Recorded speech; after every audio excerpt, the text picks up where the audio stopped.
The Galactic Military Academy's orientation hall buzzed with the nervous energy of 200 recruits representing 47 different species. Some had tentacles, some had wings. A few existed partially in dimensions that hurt to look at directly. All of them were about to have a very bad day. Sergeant Vroktar stood at the front of the room like a monument to controlled violence. His Krillaxian physiology made him look like someone had taken a rhinoceros, a boulder, and a bad attitude, then compressed them into 7 feet of muscle and chitin plating. 3 rows of medals decorated his chest, each one representing a conflict where he'd personally made someone else's army regret their life choices. "Welcome to the gauntlet," Vroktar's voice scraped out like gravel in a blender. "In my 23 years as an instructor, I have seen 17,000 recruits attempt this course. 492 have completed it. 51 have done so without requiring immediate psychiatric intervention." A small Pixelian in the front row made a sound like a dying computer modem. "The survival rate is 12%. The completion rate is 0.3%.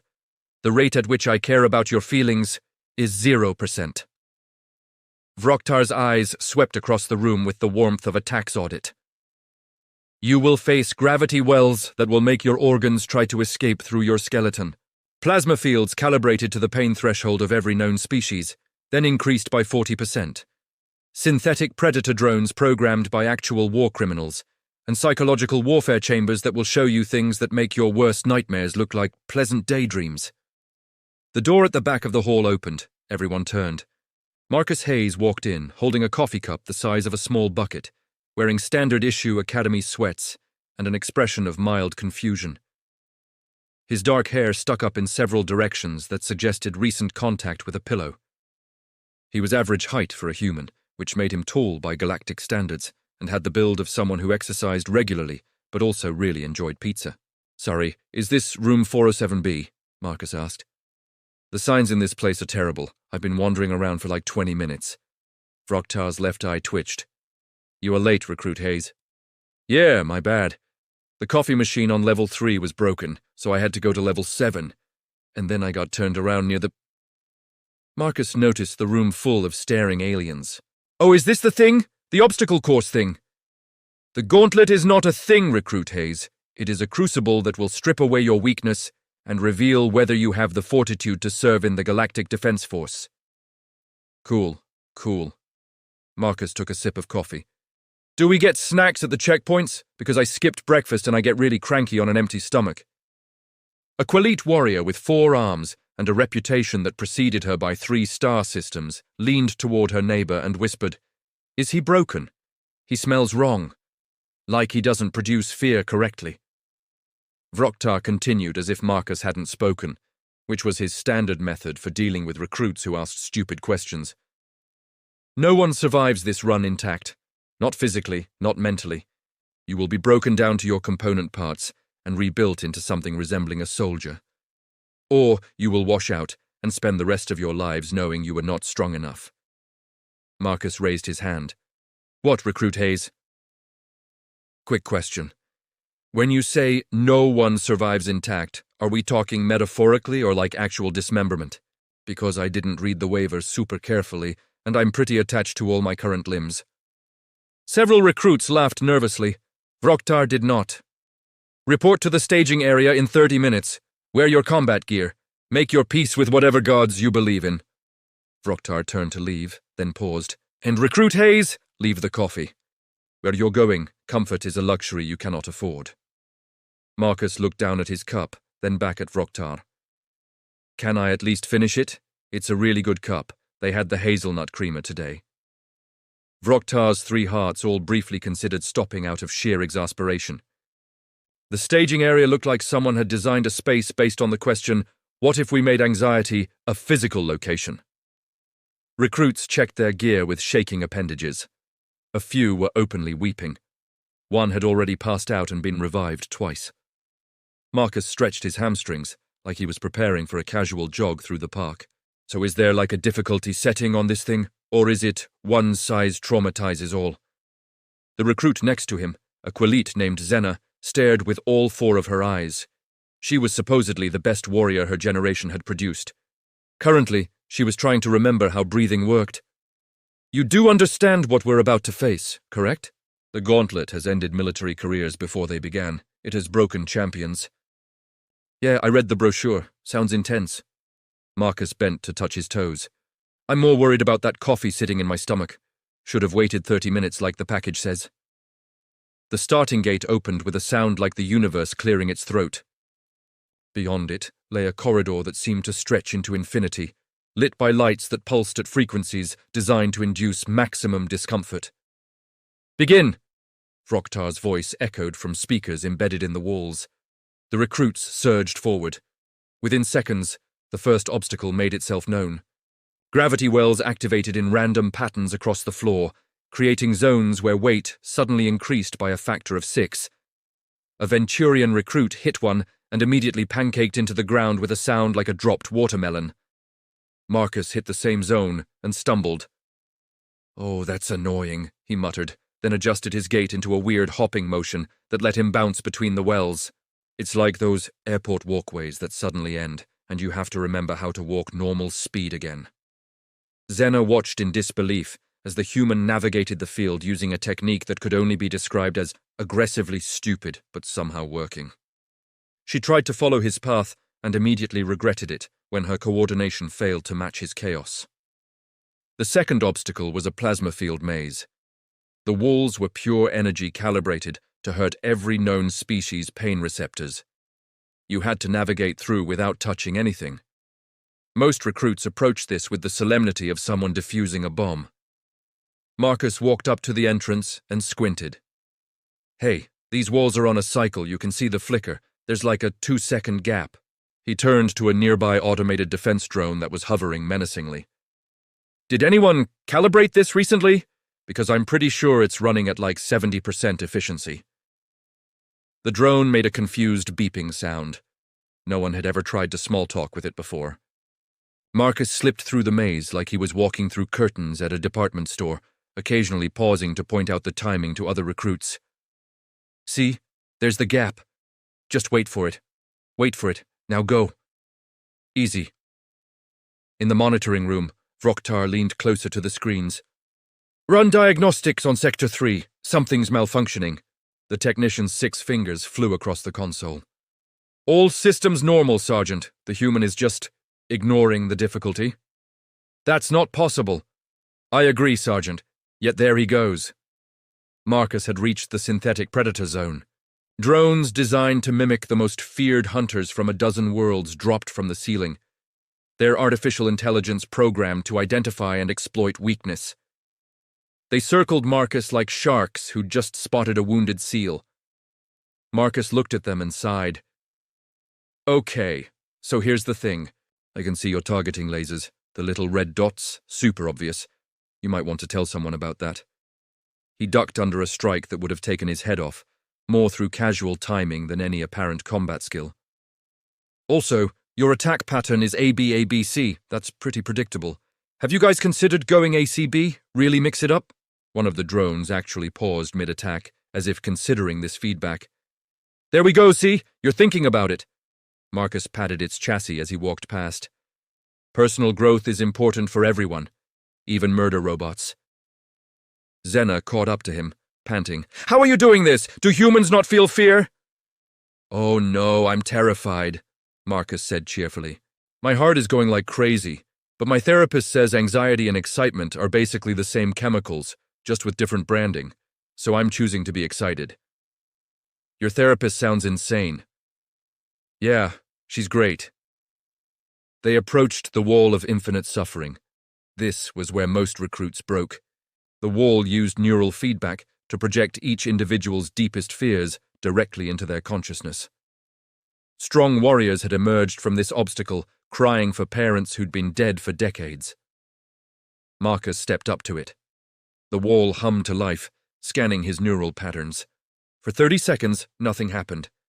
Then Marcus frowned. That's accurate. He turned to Xena. It's showing me running out of coffee, like I go to the pot and it's empty and no one made more. That is genuinely my nightmare. That's it? That's your greatest fear? Well, there's also the one about showing up to school naked, but I haven't been in school for years, so that one's kind of lost its punch. Marcus shrugged and walked through the wall. The coffee thing, though, that's real terror right there. Vroktar threw his datapad across the monitoring room. The halfway checkpoint of the gauntlet was supposed to be a brief respite. A place where surviving recruits could catch their breath, reassess their life choices, and prepare for the hell that awaited in the second half. Medical drones hovered nearby, ready to collect the wounded. Marcus arrived at the checkpoint at hour 2 with barely elevated breathing. He immediately walked over to the course schematic projected on the wall and started studying it like someone reviewing a restaurant menu. You know this electrified maze section coming up? There's a structural weakness here.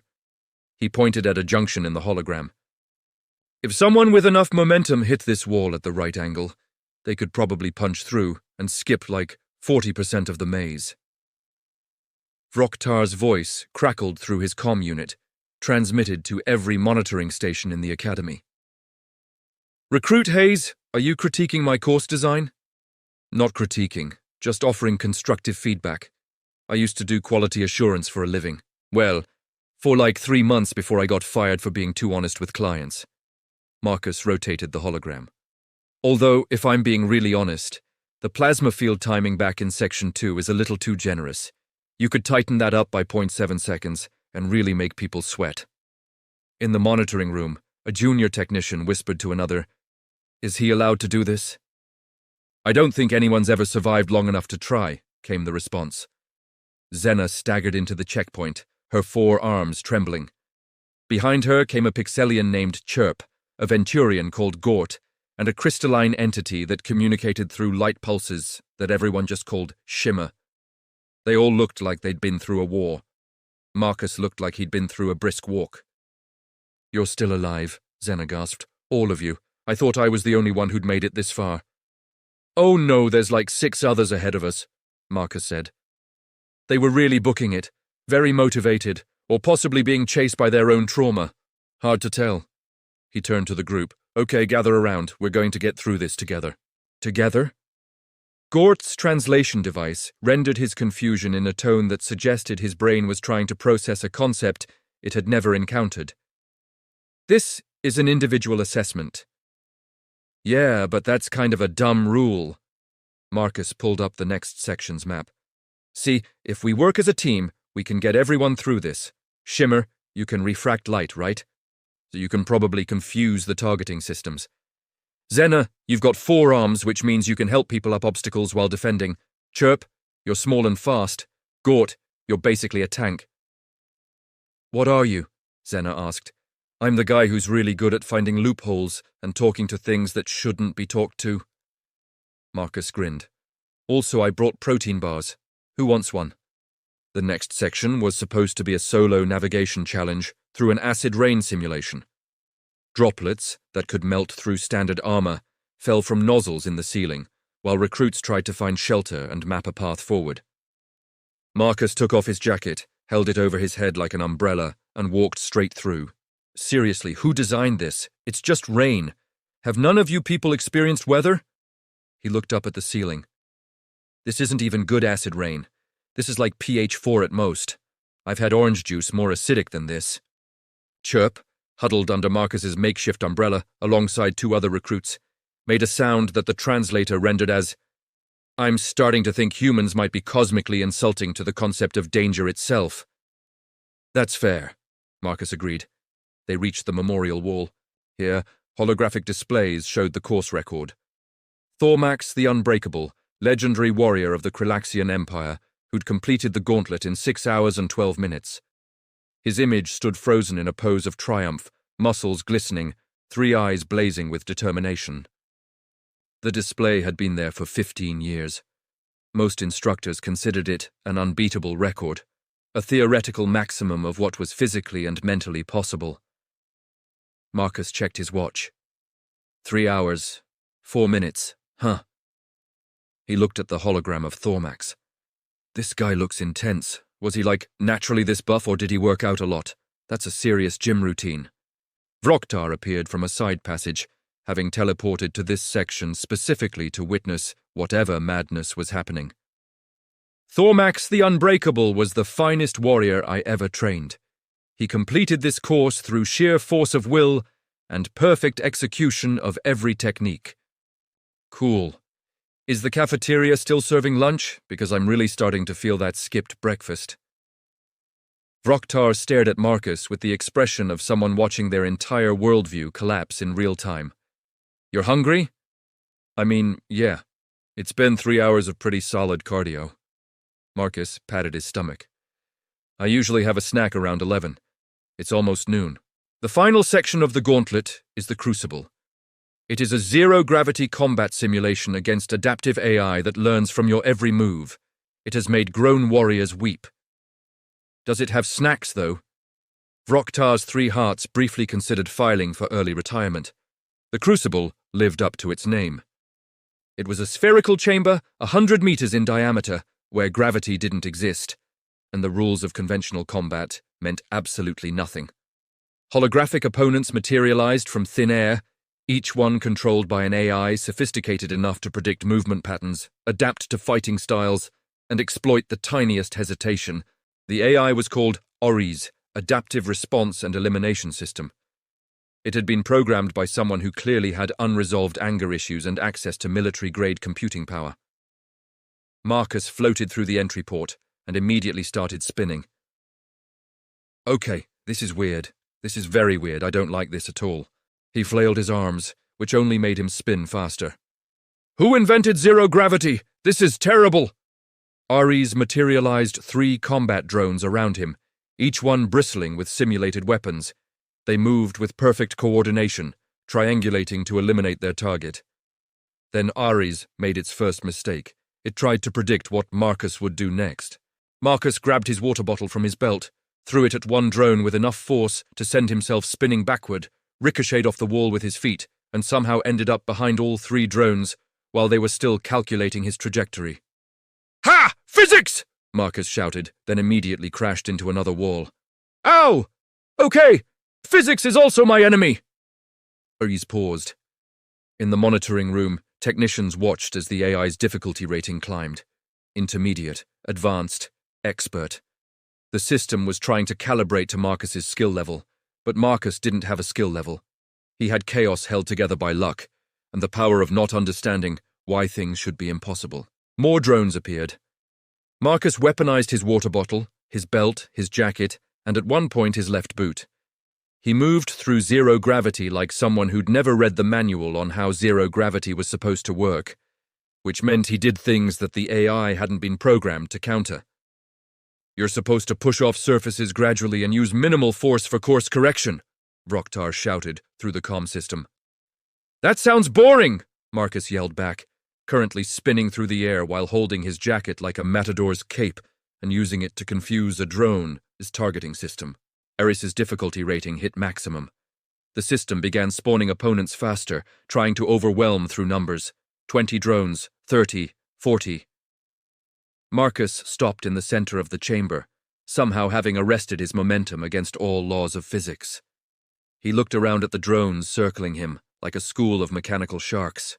Okay, Ares buddy, I'm going to level with you. Marcus held up his hands in a peaceful gesture. This is getting out of hand. We've both made some mistakes here. I threw my boot at you, which was rude. You tried to kill me with combat drones, which was also rude. What if we just talk this through? Ares, which had never been talked to before, hesitated. See, the problem with your strategy is you're thinking like a computer, Marcus continued, slowly rotating to address all the drones. You're trying to predict patterns, but here's the thing about humans. We don't have patterns. We have bad ideas and the confidence to try them anyway. Marcus grabbed the nearest drone, used it as a springboard to launch himself at another, bounced between 3 more like a pinball, and somehow ended up at the exit port, while Ares was still processing what had happened. Thanks for the workout, Marcus called back.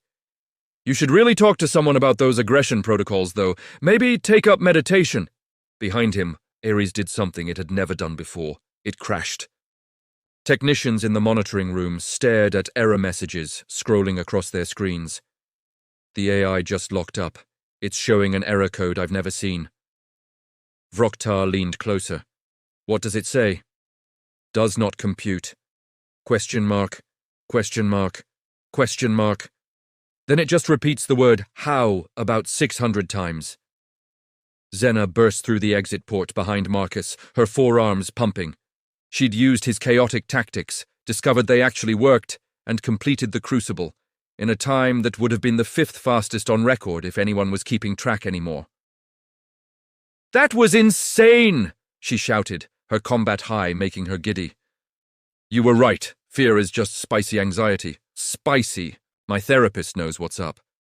Marcus checked his watch, and his eyes widened. "Oh, wow. 2 hours, 47 minutes total. That's pretty good, right?" Vroktar stood at the finish line, his carefully prepared congratulations on surviving speech dying in his throat. In 23 years of running this course, he'd never seen anything like this. The human had just broken the course, broken the AI, and somehow made it look casual. "See? Pretty good?" Vroktar's voice came out strangled. "Thormax the Unbreakable took 6 hours and 12 minutes. Marcus blinked. Oh. So this was like the actual real training? I thought this was like assessment day, to see where everyone's at before you actually start teaching us stuff. Every alien in earshot stopped moving. "You thought this was a warm-up?" Xena whispered. "I mean, yeah, it seemed a little easy." Marcus looked genuinely confused. Like the plasma walls were on a visible timer. The drones announced their attack patterns. The zero-gravity thing was tricky, but only because I've never done it before. I figured you were going easy on us on day 1. Vroktar sat down on the ground, which was unprecedented. Sergeant Vroktar never sat. He stood, he loomed, he occasionally crouched to intimidate people more effectively. But sitting? Never. 23 years, he muttered. 23 years I've run this course. I've seen species that can regenerate limbs fail. I've seen warriors who could punch through starship hulls give up. And a human shows up, drinks coffee, asks about snacks, and calls it easy. Marcus walked over to the memorial wall, where Thormax's hologram still posed victoriously. He studied the display for a moment. "So this guy, Thormax, that's the record to beat, right?" "No one beats that record, Recruit Hayes. It stands as testament to the absolute peak of what's possible." "Huh." Marcus looked at his watch again, then back at the course entrance. "Do I get to go again? Because now that I know the route and the obstacle patterns, I bet I could shave off at least another hour. Maybe 90 minutes if I really push it." Vroktar's 3 hearts, which had been having a difficult day already, simultaneously skipped a beat. The post-course medical area looked like a disaster relief center. Recruits lay on hover stretchers, being tended to by medical drones that beeped with concern. Shimmer was being recrystallized after shattering from stress. Gort was having his exoskeleton repaired. A Pixalian was being rebooted for the 3rd time. Marcus was doing cool-down stretches. "You should be in shock," the medical officer, a Quilite named Dr. Venn, said, while scanning Marcus with increasingly confused equipment. "Your cortisol levels are elevated, but not critically. Your heart rate is already returning to normal. By all physiological markers, you just experienced moderate exercise, not mortal peril." "I used to run marathons," Marcus said, touching his toes. "Well, 1 marathon. I trained for 3 months and then never did it again because it was terrible. But this was shorter than a marathon, so comparatively not that bad." Dr. Venn made a note that was probably going to end up in several medical journals. "Your species is either incredibly resilient or incredibly stupid. My mom says I got Dad's resilience and her stupid, so probably both." Vroktar entered the medical bay, moving with the slow deliberation of someone who'd spent the last hour questioning every decision that had led to this moment. He carried a data pad and wore an expression that suggested he was mentally composing his resignation letter. "Recruit Hayes, I need to speak with you." Marcus finished his stretching and straightened up. "If this is about me talking to Ares, I was trying to de-escalate. My HR training said to always try verbal communication before physical confrontation. You crashed a military-grade AI by talking to it. In my defense, it seemed really stressed. Those aggression protocols were definitely causing some internal conflict." Vroktar pulled up the datapad. "Let me explain what you just did. The gauntlet is the final test before recruits are assigned to active duty. It is designed to push every species to their absolute limit. Completing it means you have earned the right to serve in the Galactic Defense Force. Cool, so I passed? You didn't pass, Recruit Hayes. You broke the course record by more than 3 hours. You helped other recruits survive, which has never been done because most people are too busy trying not to die themselves. You gave constructive feedback to my obstacles. You made friends with the murder drones. You counseled an AI through what I can only describe as an existential crisis. Is that bad? You're making it sound bad. And now, Vroktar continued, his voice rising despite his best efforts to maintain composure. You're asking if you can run it again. Well, yeah. Marcus pointed at the memorial wall visible through the bay windows. That Thormax guy has the record at 6 hours. I finished in 2 hours 47 minutes, but I wasn't really trying for speed. Now that I know the layout, I could definitely optimize. Take better lines through the maze, pre-calculate the gravity well pattern, maybe try actually using technique in the 0G section instead of just flailing around. Zena, lying on a nearby stretcher with ice packs on all 4 shoulders, started laughing. It was the slightly unhinged laugh of someone whose reality had been fundamentally altered. He thinks 2 hours and 47 minutes wasn't trying. I got distracted, helping people, and chatting with the drones, Marcus explained. Also, I was worried about my coffee situation. Very distracting. But now I've had water and I'm stretched out. Second run should be much cleaner. Vroktar looked at his datapad, then at Marcus, then at the datapad again. You understand that Thormax the Unbreakable spent 15 years training to achieve his time? He was a legend among the Kralaxian military. Warriors tell stories about him to their children. That's cool. Was he using the plasma wall timer trick? Because that saves like 10 minutes alone. There is no timer trick. The walls are random. They're on a 2.3-second cycle with a 0.7-second variance window. You can see it if you watch the flicker pattern. Did Thormax not notice that? Vroktar pulled up Thormax's run data. He'd never looked at the technical details before because the record had seemed so unassailable. Now he saw that Thormax had indeed spent 17 minutes in the plasma maze section, carefully mapping a safe path. Marcus had spent 4 minutes just vibing through the gaps. This is impossible, Vroktar muttered. Clearly not, because I did it. Marcus grabbed his jacket from a nearby chair. So, can I run it again, or is there like a sign-up sheet? I don't want to cut in line if other people are waiting. No one is waiting, Recruit Hayes. In the entire history of the Gauntlet, no one has ever asked to go again. Really? Not even for, like, extra credit or bragging rights? Dr. Venn started laughing. It was the kind of laugh that suggested she'd just witnessed something that broke her understanding of biology, and she was okay with it. In Vroktar's comm unit beeped. Command wanted an immediate briefing. The Academy's senior staff had been watching the monitoring feeds and were currently having what could only be described as a collective panic attack about what to do with this human. Wait here, Vroktar ordered. Do not go anywhere. Do not run the course again. Do not talk to any more AIs. Just sit and be normal for 5 minutes. Can I get lunch, though? I'm really hungry. Vroktar walked out muttering in 3 different languages, none of them complimentary. Marcus turned to Zena. I feel like I did something wrong, but I'm not sure what. Zena, still laughing, shook her head with all 4 arms spread in a gesture of defeat. You didn't do anything wrong. You just made the rest of the galaxy look bad at our own training program, by accident, while asking about snacks. I really was hungry, though. I know, that's the worst part. The Academy Command Center looked like someone had set off a panic grenade.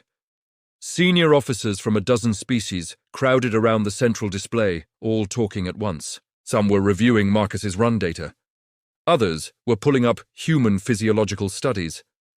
One was apparently trying to find legal precedent for banning an entire species from military service on the grounds of being statistically unfair. Admiral Treshkol, a Kralaxian with more combat experience than everyone else in the room combined, finally brought order with a single gesture. Enough. Someone explained to me how a species we've never recruited before just broke a 15-year-old record by 3 hours. Vroktar stepped forward, his datapad clutched like a shield. Admiral, I've reviewed every second of Recruit Hayes' run. He didn't cheat, he didn't have special equipment. He's just operating under what I can only describe as a fundamentally different relationship with danger than any species we've encountered. Explain. Humans seem to treat mortal peril as an inconvenience rather than a threat. When faced with obstacles designed to break spirit and body, Recruit Hayes' primary concerns were nutritional timing and whether he could optimize his route for a second attempt. A second attempt? Admiral Treshkole leaned forward. He wants to run it again? Yes, Admiral. He seems to think the gauntlet is fun. The room fell silent. Someone dropped a datapad. It clattered on the floor with unusual loudness. Fun, the Admiral repeated, as if testing the word for hidden meanings. His exact words were, now that I know the route, I could probably shave off another hour. Vroktar pulled up Marcus's final time. Admiral, if he improves by the margin he suggests, he'd complete the course in under 2 hours. That's theoretically impossible. We said 6 hours was theoretically impossible until Thormax.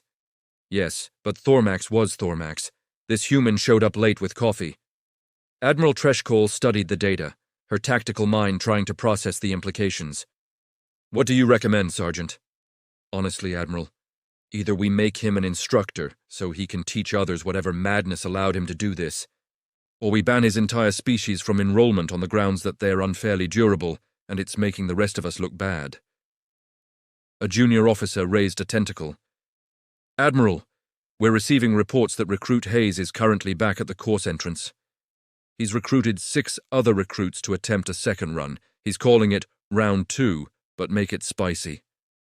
Everyone turned to look at the monitor.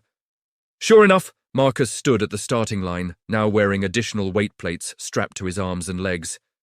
Xena stood beside him, along with Chirp, Gort, Shimmer, and 2 others who'd been inspired by witnessing someone treat certain death as a personal challenge. He added weights, someone whispered. He's making it harder for himself. Marcus was explaining something to the group, gesturing enthusiastically. The audio feed picked up his voice. Okay, so here's the thing about the gravity wells. If you hit them at an angle, you can actually use the momentum to bounce to the next safe zone. It's like skateboarding, but with physics that hate you. Did he just compare military training to skateboarding? Admiral Treshkole asked. Yes, Admiral. And the others are listening to him. Yes, Admiral. He seems to have accidentally become their squad leader through the power of being too friendly and too competent to ignore. On the monitors, Marcus was now suggesting they try completing the course backwards, just to see if it's possible, and rating different sections on spiciness level, like he was reviewing restaurants. The other recruits were taking notes. Vroktar watched his carefully designed training course being treated like a theme park ride and felt something inside him break. Not in a bad way, necessarily, but definitely in a way that meant he'd need to update his teaching materials and possibly his entire worldview. He's going to beat his own record, isn't he? Admiral Treshkole asked. Yes, Admiral, and he's going to drag the others to personal bests while doing it. On screen, Marcus and his impromptu squad entered the gauntlet. The timer started. Within minutes, they were moving through obstacles that had stopped veteran warriors, treating each one as a puzzle to be solved with teamwork and absurd confidence. Marcus narrated the entire thing like a tour guide. And on your left, you'll see the plasma walls of doom. Notice the flicker pattern, very important for not dying. Chirp, you're small enough to just dodge through. Gort, you're too big, so we'll need to time it. Everyone ready? Cool, go! They moved through the plasma maze in 6 minutes. Thormax's original time for that section had been 17 minutes. In the command center, officers watched in silence as the impossible happened again, but faster. Vroktar pulled out his personal datapad and quietly opened a document titled Resume, Updated, Admiral Treshkole noticed. You're not actually resigning, are you, Sergeant? No, Admiral. I'm just preparing it in case I need to. This human has made me question 23 years of training doctrine in approximately 4 hours. How did he finish the crucible? They pulled up the footage. Marcus had entered the zero-gravity combat simulation, immediately started spinning out of control, weaponized his water bottle again, had a conversation with Ares about healthy coping mechanisms, and completed the section by treating the combat drones like a jungle gym. His final time, 2 hours, 7 minutes, 40 minutes faster than his first run, and he'd stopped twice to make sure Shimmer wasn't fragmenting from stress. Maybe humans aren't ready for the galaxy, Vroktar said quietly. Admiral Treshikol watched Marcus cross the finish line, then immediately asked the monitoring staff if there was a hard mode or a new Game Plus option, like in video games. Maybe the galaxy isn't ready for humans, she corrected. On the screen, Marcus was stretching again, completely fine, asking someone if the cafeteria was still serving lunch or if he'd missed it again. Behind him, Xena collapsed in a heap, victorious and traumatized in equal measure. The others were being tended to by medical drones, all of them having achieved personal bests they'd thought impossible an hour ago. Marcus noticed a camera drone and wave. Hey, if anyone's watching, the acid rain section could use better coverage. There's a dead zone in the northwest corner where the nozzles don't reach. Also, Ares says thanks for the chat and wants to know if someone can look at its aggression protocols, because it's starting to think maybe violence isn't always the answer. Vroktar closed his resume and opened a new document instead. This one was titled New Training Protocol, Human Integration. Because if one human could do this, what happened when more showed up? The galaxy was about to find out that when humans said something was easy, it meant they'd already figured out how to make it look easy, while everyone else was still trying to figure out if it was survivable. And they'd do it while asking about snacks.